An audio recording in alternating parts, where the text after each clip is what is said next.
Hello guys, how's it going today? So today, I'm sorry for the delay, it's a little busy, but back to making GTA videos. I am reviewing the Dune FAV, and I'm going to be reviewing all the gun running vehicles. So this vehicle costs 1,130,000 or 850,000 if you choose to do the mission.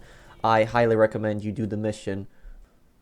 This is the cheapest gun running vehicle, but I had to show you guys something right away on the vehicle. Rockstar's pulled a really shady move with some of these vehicles right here. I don't know if this affects all vehicles yet, but I know this affects Dune FAV, so I have to show you this immediately right in the beginning of the review because it's important before you buy anything.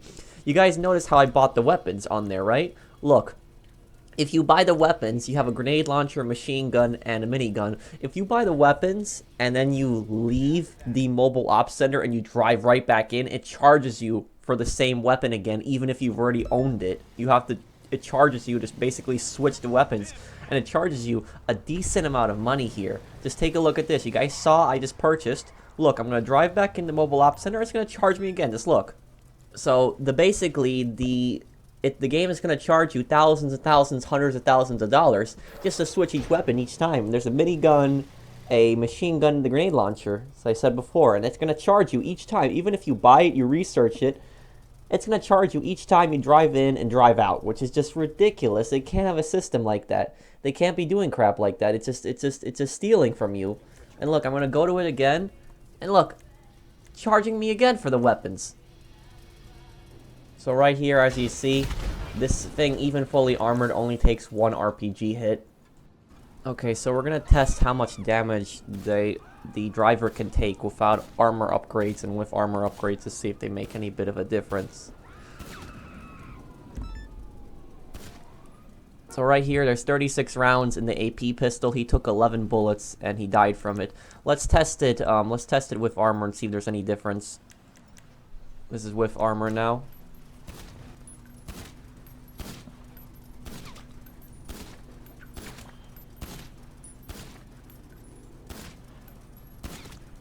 Okay, so as you guys can see, he took 12 bullets, so the other one he took 11 without armor, so it's just a little bit of a better, but not that much. Now let's take a look at an assault rifle up close. Let's see what that does. And it killed me right away.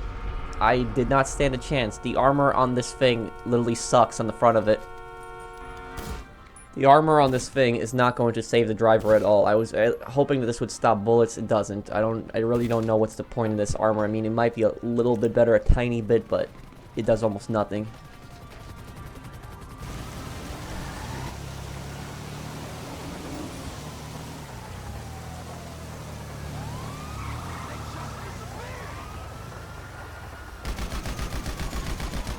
Now, this part I felt kind of bad, you know, because I was attacking players.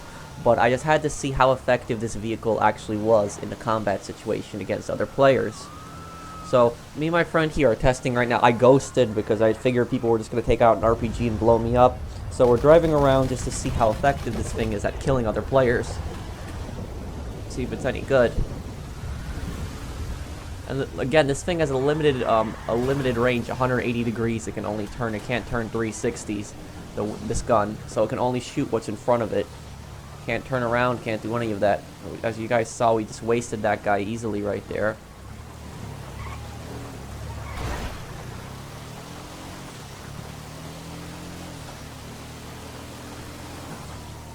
There's another guy down here. Let's see if we can kill him just as easily. And then after this test, we're going to do a minigun test really quickly just to see if the minigun does anything differently, if it's any better at killing people. So let's test the minigun right now and just see if we get similar results. Pretty much going to be the same thing, I believe.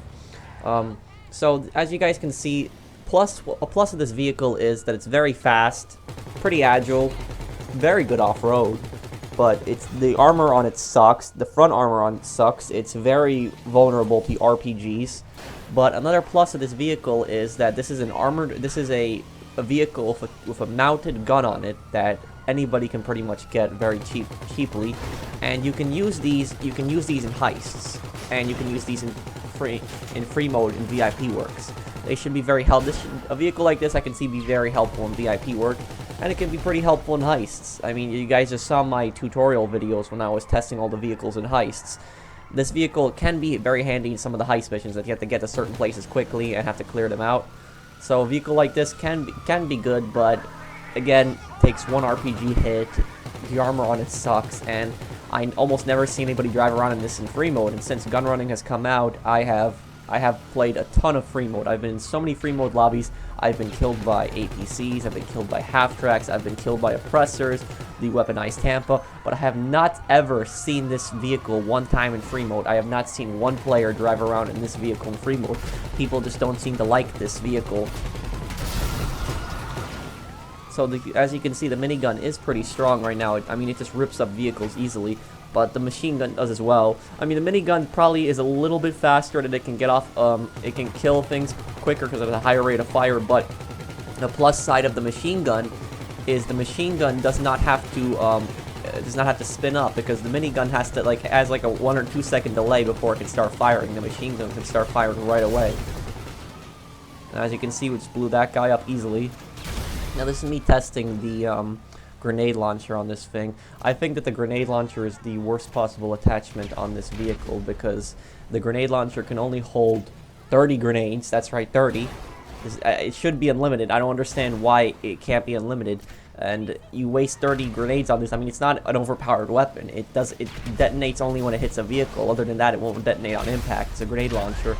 And also, this grenade launcher, it can kill you as well, because if your driver isn't careful and you're firing this, the grenade launcher can kill you easily. It can backfire on you. Just look at what happens at the end of this clip. But the grenade launcher is a complete waste. I wouldn't even recommend trying it. Don't, because you're going to waste money. And then if you try to switch it in the mobile ops center, it's going to charge you thousands and thousands of dollars just to switch to the next weapon, which is stupid. So this grenade launcher, it's not worth it in my opinion. Just a waste. You guys see right there. Here's a stopwatch right now. This test how quickly, if there's any difference between the machine gun and the minigun right now in destroying an armored target right now. Let me get over on the side of this thing right here.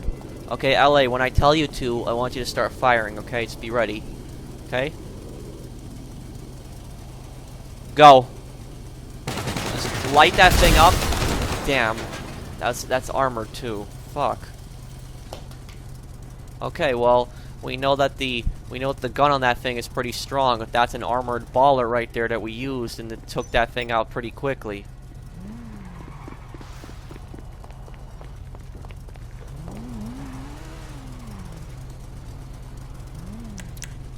The other one took 4 seconds about. See if this one does any different.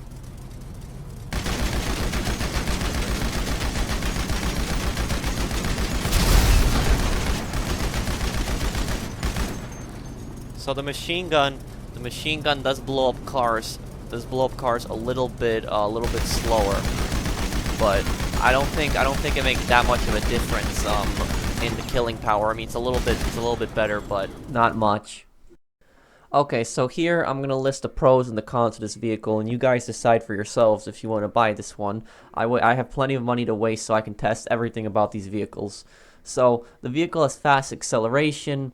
It's not the fastest vehicle again, but it does speed up very quickly if you need to get out of an area. It's good for off-road. It's good for climbing hills. It can flip easily if you're flipped upside down. You can flip it easily back up. Its front machine gun and minigun are powerful, but there's not that much of a... I haven't witnessed that much of a difference between the two weapons. I personally haven't. If anybody notices anything really big about the difference between the minigun and the machine gun, please let me know, but I haven't noticed anything really game-changing between the two. Might be a little bit off, but not that much.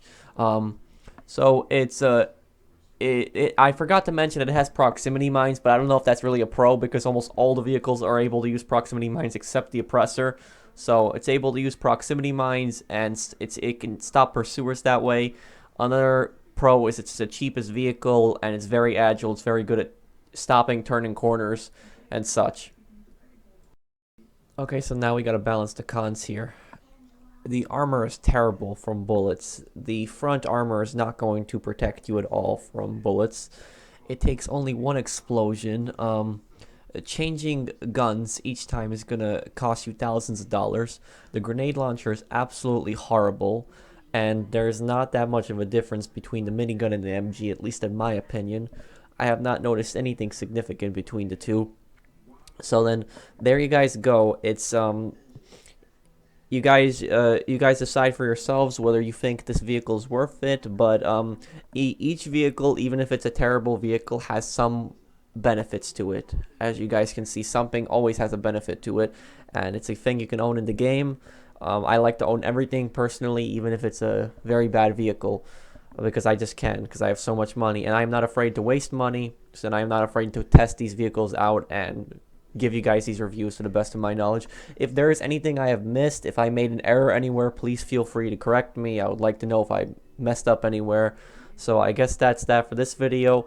I will upload a review of all the other ones, and I believe all the other vehicles also carry proximity mines, and I believe it's the same thing for all the other vehicles, that if you choose to change the the turret on it, the weapon on it, it's going to charge you a ton of money each time, which I don't understand, frankly. When you're buying it, each time you pay for the turret, you pay for the minigun, you switch back to machine gun, and then you go back in the mobile ops center, it's charging you again for the minigun, and it's charging you again for the grenade launcher.